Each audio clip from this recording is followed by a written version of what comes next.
Welcome to another edition of Very Vogue with me, Val Kleinhans, where we chat social media and pop culture. We're going to focus a little bit more on the social media side today because we have Lissette of Influence with Impact in the building. Lissette is an award-winning influencer, coach, creator, and speaker. Lissette, you are definitely here because you're Very Vogue. Welcome. We're thrilled to have you. Thank you so much for having me and the compliment of being very Vogue. I like it. I do that with I love to do that with my guests because it gasses them up and because it's true. To me, very Vogue means there's something unique, there's something fun, there's something trendy about you. And I am definitely interested to learn more about what you do when it comes to social media. I'm specifically intrigued by what you've learned as a coach in the content creation industry. What made you want to be a coach to begin with? Yeah, it's so funny because it was actually like a quarter life crisis of wanting to leave corporate America and Yeah. be a life coach. And this is in 2018. I was just kind of having one of those moments where I was like, I want to do something bigger and better in life. And I went and got a life coach certification. And I actually did not enjoy any of the material that I learned. I was like, I don't want to talk to people about their life. I want to talk to people about their business and strategy and marketing. So I actually left that with a lot of really great knowledge, but it was the push that I needed to kind of figure out like what did I actually want to do and be. And I actually stayed in the corporate side for at least 2 more years in influencer marketing. For those who aren't familiar, working on the brand side, running influencer campaigns. At the same time, I was a creator, so I had that duality. But I said, well, I've got this certification. I know how to coach people in their business. And a lot of my content on social media was really targeting marketers. So it was kind of talking to Mm. people. The blog name used to be the Marketable Millennial. And Oh. I used to kind of help people with like career growth, personal growth, and, marketing yourself and getting yourself out there.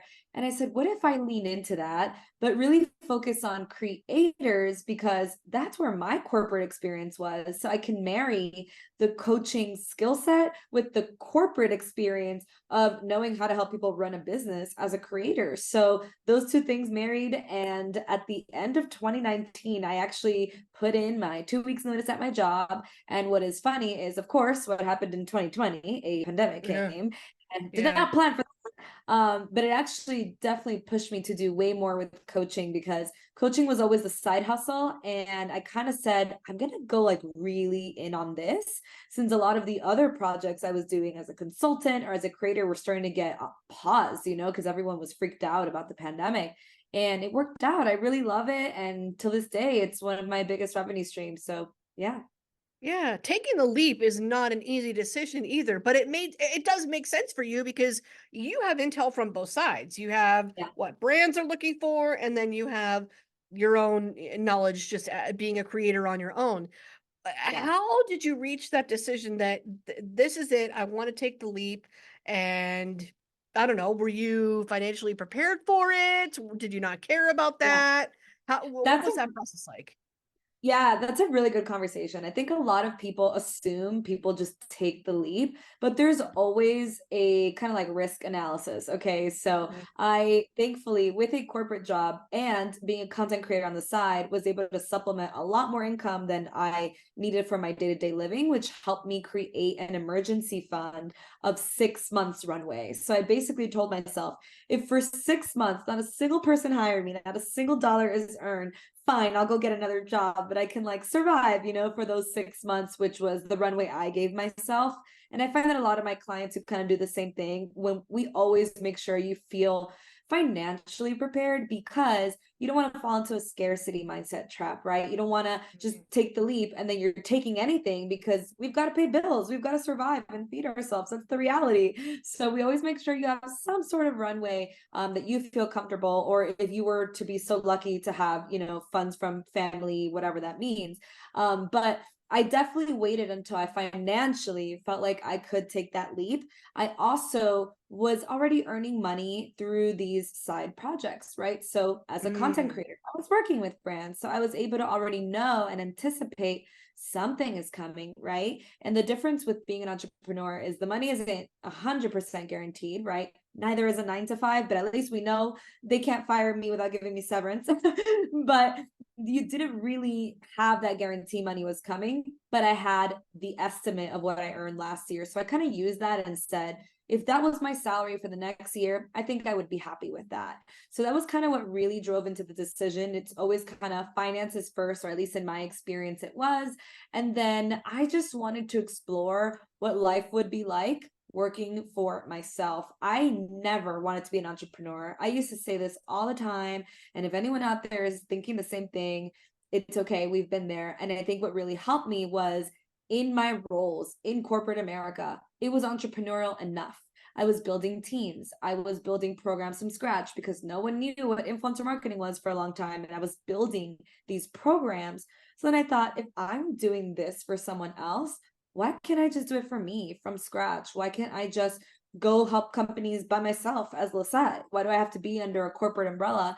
And those things married together to help me take the leap. It was kind of that financial, yes, this feels okay and comfortable. And then let's just explore. Let's just give myself a chance and see what happens. It's a balance. It's a balance of, okay, I know I've got some funding and I Yeah, understand that there's some risk here. Maybe weigh how badly I want to take that risk or not. And then exactly. go from there and then and just proceed. What made you fall in love with social media to begin with? What's funny is my love started in the MySpace days. So anyone Yes, who's it did. The millennial, glitter backgrounds. Yes. yeah, Gen Z has no idea what I'm talking about. It's fine. But when I was on MySpace, and I was young. I'm pretty sure it was high school at most. And at the Yeah. time, well, Facebook, you had to have a college, and I was like still joining Facebook. Oh But yeah. I used to build MySpace layouts and run MySpace contests and like art contests. So for example, people would submit graphic designs and we'd vote on it. And so I was building community and selling these layouts, out of my basement of my room. Or scratch that, I'm from Florida, we don't have basements, it was just my room, but the visual sounds better in a basement. Okay. And I basically just had so much fun. Not like I barely made any money from this because I was young and didn't know how to make money, but the idea of being surrounded by community was so fun for me that I just continued Mm. caring and signing up for the platforms as they came. But MySpace was my first go around. I had about 18,000 followers, air quotes. And for the times, those were a lot. Okay. Yeah. And I love the community building. I love talking to strangers on the internet. So when Twitter came out, I joined Twitter. When Facebook came out, I was on Facebook pretty actively. And I just kept kind of following the new platforms as they go. I think that's been a trend for me in my career too. If something is new and out there, I'm trying it. If I don't like it, I won't stick to it, but I'm trying it. So that's kind of how I've been able to then, grow an Instagram following, grow a TikTok following, grow Threads following, now. So really Yeah. just experimenting as I go. Threads was the latest one for me, and that was the one where I was like, you know what, I'm gonna jump on it as it becomes a thing, because I was Mhm. already feeling a little bit iffy about Twitter, especially when it Yeah. became X. I was like, I don't know what's happening with Yeah. this anymore. Let me It's see Twitter what for Threads is me. all about. Yeah, that's what I still call it Twitter too. And I'm like, I don't know what to do with this anymore. Let's see what Threads is all about. And it is really, truly just about experimentation and taking that chance. And I miss those MySpace days of when we all magically became coders. That was the best. Yeah. Okay. Image source, HTML. Okay. I've got that. I know. I miss those days. Oh, I should get back into that. So, if we're looking to brand ourselves as influencers and creators, you definitely know this side to it. What are some easy ways that we can maybe define our brand so that it might be a little bit easier to market ourselves? Or is that total crap? Is that not what brands are looking for anyway? I would love to hear your thoughts on that. So the first thing I want to get out of the way is that a lot of creators think they need to stick themselves in a niche to be marketable to brands. And in fact, I think that that hinders a lot of creativity. It causes a lot of burnout because creators feel almost, like they owe this niche all their life and time and content. So don't believe that a niche is going to save you. What really is necessary though is a common mission or thread for what you're Mm, creating, who it's for, and why it matters.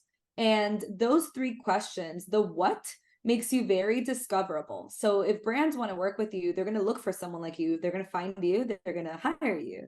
The who it's for builds community, which is usually the decision maker for why a brand would hire you, because they see people are engaged. I'm a brand, I want a piece of that. I want people to buy my product, to look at my website, experience this thing, and because they trust you, I want to hire you for that, right? And then the why it matters, I think, sustains you as a creator. It affects all of it, right? Because if you have a mission that is way more important than a category, and I'll get into some examples. So I think when I say this, people think it has to be super deep. It doesn't have to be super deep, but it does have to be beyond, I talk about clothes. It can be, I talk about colorful clothes to help you build confidence. And all of a sudden, that's more fun for me, right? So the why it matters keeps you going because it makes it more purpose driven for you, but it does set you apart from other creators when it comes to brand partnerships and even people following you. You know, the way that algorithms work today, we get a lot of content that these algorithms think we like to see,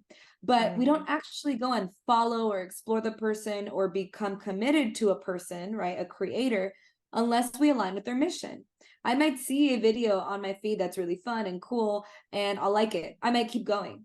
But then I see it 3 times. That person comes up a few times. And then I go to their page and I realize, oh my gosh, I just love what they're about. You know, their bio tells me enough about them. Colorful photographer, you know, inspiring art every day. I'm like, that's so cool. I want to subscribe to that idea, you know? So you really have to figure out the what, for who, and why. And that will help you build the strongest brand. And then from there, I would say you do have to find a rhythm of consistency, which I find that a lot of creators, once you have that aligned mission or that string that ties everything together of the what, for who, and why, it actually becomes a little bit easier because you can kind of gut check all your content. How is this actually serving my mission? If someone were to see this, would they understand me? Would they want to actually come to my page and see more? So you kind of start like answering your own question when you have that first. And then I know this is probably a word a lot of marketers have spoken, but content pillars, content themes, if you can organize your thoughts in 3 to 5 buckets of topics, it's actually going to help you a lot more. How you market yourself, because if you have less than 3, you're probably too niche. If you say, I only have one topic I like talking about, now you're a niche. Now you've locked yourself into one piece of content. It can become stale. And if you have more than 5 themes or buckets of content that you're creating about, now it's way too scattered. I have no idea what you're about and I'm lost and you're losing me and we're not engaging and we're moving on. So it's really about that collective mission and then organizing your thoughts in 3 to 5 buckets of ideas that you can consistently talk about and feel good about over time. Yeah, I love that you brought out that sometimes there can be some burnout involved there, particularly when you're so hyper focused on one topic and one topic only. One of the most, I think, insightful posts that I've seen from you recently was one that referenced a question that you got at Adobe Max. And it brought up some feels for you when it came to photography and just being spontaneously creative in general. Can you elaborate a little bit more on that? Because I think a lot of creators can learn from your realization in that moment. Yeah. I mean, there were so many realizations at Adobe Max, but I think one of the biggest things for me is that, and I don't know if this is exactly the question you were going for, but a lot of creatives I was surrounded by, the topic of burnout came when they were like, the algorithm, right? So like, you know, I'm really proud of XYZ work, and then the algorithm isn't showing it to people. And I think there was a big realization for me surrounded by creatives being at a program like that, where I was like, why are we performing? You know, it's not about performance. And guess what? If the algorithm, you know, air quotes, didn't show your content to the people you wanted to be shown to, post it again, give yourself another chance. Like, it's totally fine. And for me, even realized that I was finding myself locking myself into the algorithm. I was like, wait a minute, like I was, you know, I'm posting things that are authentic to me, but I'm posting things that I know the algorithm, air quotes, is going to love and send to all these people who are going to follow me. Whatever happened to, Supposedly. Yeah. supposedly, right? Whatever happened to just projects for fun? And I then started like reusing, you know, Photoshop. I used to use that on my MySpace days. That's how I would do my little graphic design contests. Start using Photoshop again. I started actually using, now I literally can't not use the advanced Premiere Pro like editing software. I used to do everything on my phone, and now I'm like, I need to use Premiere. I don't know what anything else is. But it's Computer because, girlies, yes, it's yeah, much better on a bigger screen. exactly. And then I just allowed myself to play. I allowed myself to play with content, and that was really fun. And I think there's a balance, right? Because if I said, throw spaghetti at the wall, have fun, enjoy yourself, you'd be coming back to me and saying, that's not working. So it's about giving yourself room to play, room to experiment. And a lot of what I actually tell my clients is whatever strategy you have, and I'm big on, I'm like the anti-strategist in some ways.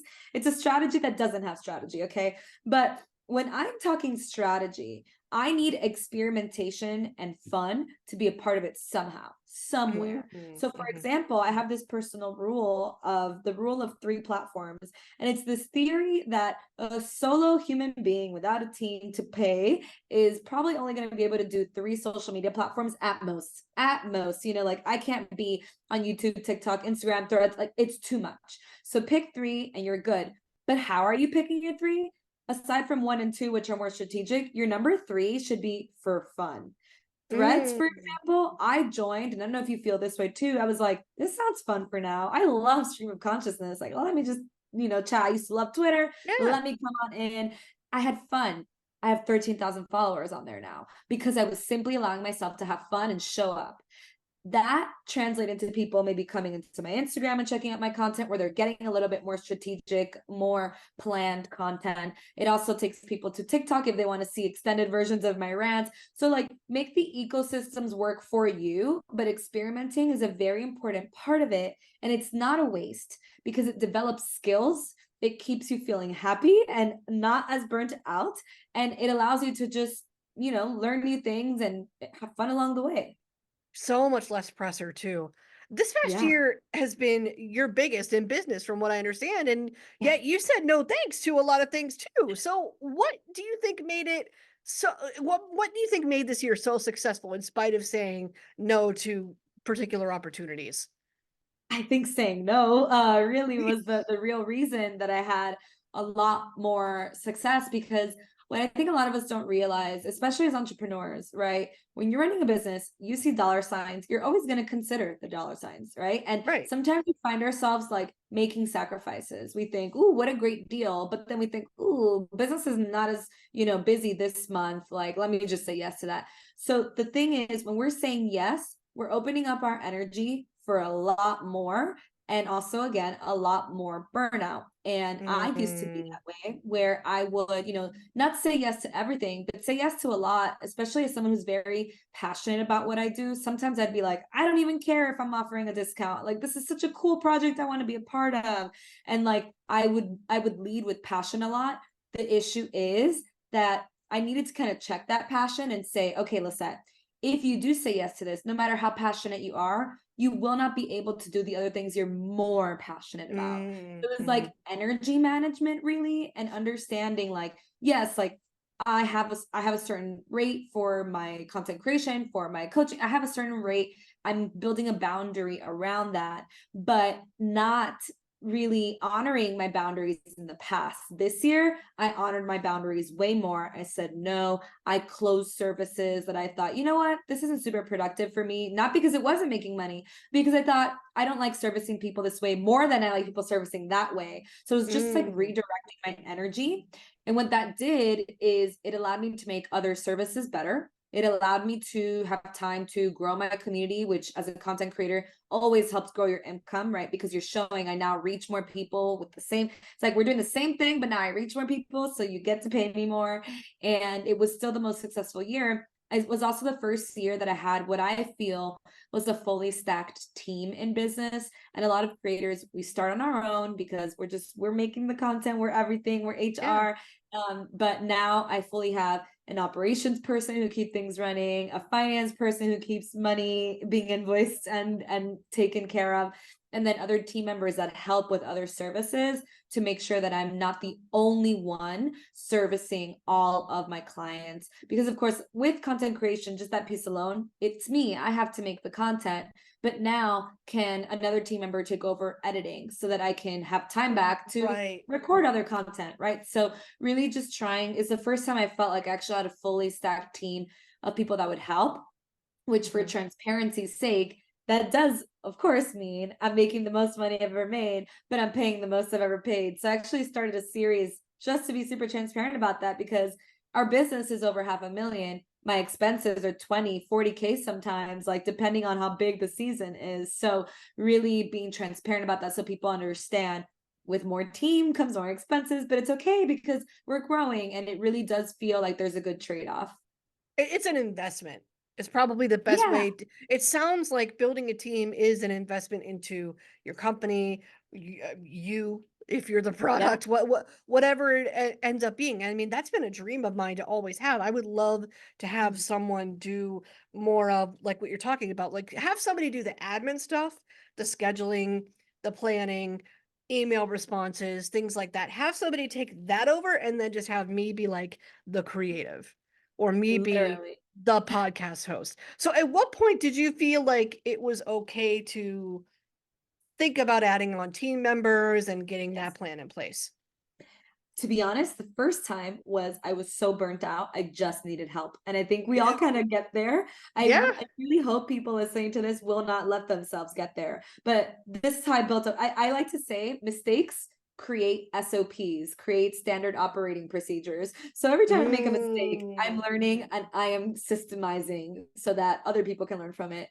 But essentially, I got to a point, this was at the end of 2020. I was very lucky and, of course, had so much privilege that in 2020, because of my skill set and because of the way agency life worked, a lot of people got laid off from the agency world. So the influencer marketing agencies, the PR agencies, and that part was really sad. But then these agencies couldn't keep up with the demand and they lost all these team members. So they were hiring consultants and contractors. So I was able to have a really strong 2020 because of those kind of market effects in our industry. As well as a creator, I was still being hired to kind of work with brands because I had a studio at home. So a lot of brands who couldn't, outsource studios because of the pandemic would hire people like me to make content for them. So those are things that I kind of was lucky enough to have in place for the industry I was in. So, but I was taking on so much work and it was my first year in business. So I wasn't even thinking about raising my prices as demand grew. I was like, yeah, this is my rate, and I burned myself out so quickly toward the end of the year. And I Mm. said, I'm just going to hire a virtual assistant. And here's where I went wrong is a lot of people, I think you assume I'm just going to hire like a jack of all trades or like someone to help. I just need help, right? So you just hire someone who can potentially like pick things up as they go. But I found myself without having an actual dedicated team member to a project or to a specific role within my business, I found myself simply delegating and teaching 24/7, because even the Mm. most perfect jack of all trades, they don't know how you do things in your business. So you want to actually create a list of every single thing you do in your business, right? And then I have the system now, the love and loathe. And if there's something you love, who cares? Keep doing it. Because guess Yeah. what? You're going to have fun doing it. You're going to do it fast, honestly, or probably faster than someone who you're training and bringing in. And when you're done with that task, you're so energized, you're going to do another. But the things you loathe, if it took me 30 minutes to edit a video, if I loathe that, I will Yeah. now take an hour walk to reset my mind because I hated that and just like so burnt out from that task. If you hate bookkeeping and invoicing because money is just, I hate it. Guess what? It might take you 15 minutes to send an invoice, but it'll take you an hour to hype yourself up to send the invoice. So Yeah. I really realized that where I was wasting time was not just that I had a lot on my plate, but it's that I had a lot on my plate and half of those things I really hated. So that Mm. virtual assistant was super lovely. We kind of had a contract period. And then I said, I think I know what I need next. And I went through the things I love and loathe. And I always use editing and as one, because editing video was a big load for me. So I said, I'm going to hire someone to edit all my educational content, the stuff that I create courses around, that because that takes a lot of time. Those are hour-long videos, you know. I'm going to hire Mhm. someone to edit some of my short form or my long form video, because at the time I was experimenting with that, and hired that person. They really took that off my plate. And guess what? I ended up falling in love with editing later. I actually think it's also because short form video came around, you know, like a lot Okay. more people were using TikTok. Reels started in 2021. So it really helped me say, oh, I hate long editing, but short, like this is really fun. So now that person, right, I could reassign them to other things. And what's funny is the video editor eventually learned bookkeeping and became the bookkeeper. So it's Oh, a funny. real funny way of how things worked. Because as much as I love talking money, I don't want to like put receipts away and like file things away. I hate administrative work. So again, back to Mhm. that love and loathe, it would take me like maybe 15 minutes to upload a receipt, but then I'd be like, okay, wait, let me go check this like income report. Oh my God, why am I here? Let me get out of here. If I just have someone else do it, it's fine. So that's how I started hiring team. And then I kept going from there. And then what's been beautiful is, like you said, it's an investment. So then when I had more disposable income, I started taking a little bit of riskier hires, meaning I was hiring people who I thought could help me grow specific revenue streams. So it was less like, Mm.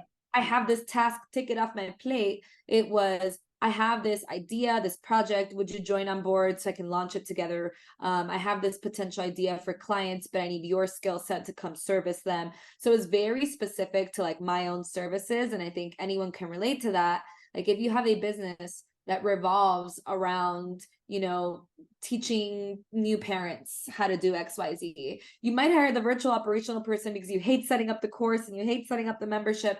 But then later on, you might hire like a co-coach who's going to help you be on those calls so that you don't have to be on those calls on your own. And what that does is it opens up your space again to be more creative, to offer new services, or to service other people at higher price points. So it was kind of working that map of start with what you hate and then make more kind of like strategic investments. Although starting with what you hate is strategic, if you ask me. No, it makes total sense. It sounds like just in general, what I've learned is whether it comes to doing your own business or doing social media, it's about being yourself and knowing yourself and Yeah. making executive decisions, so to speak, from there. What's next for Yeah. you? The company? What can we look forward to from you?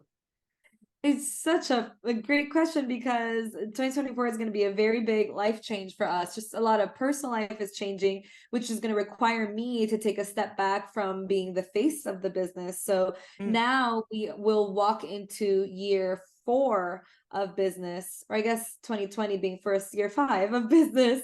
And what that's going to look like is my business will revolve around the community of team members I've built. You know, for example, my coaching business, I just launched my one-on-one offer again. And what that means is I will only work in 2024 with 3 people one-on-one. Every other service is going to rely on my team. So there's going to be Mm. co-coaches. You know, you won't be on calls with me. You're going to be on calls with someone I hired, who I trust, who I think is just as smart and vetted.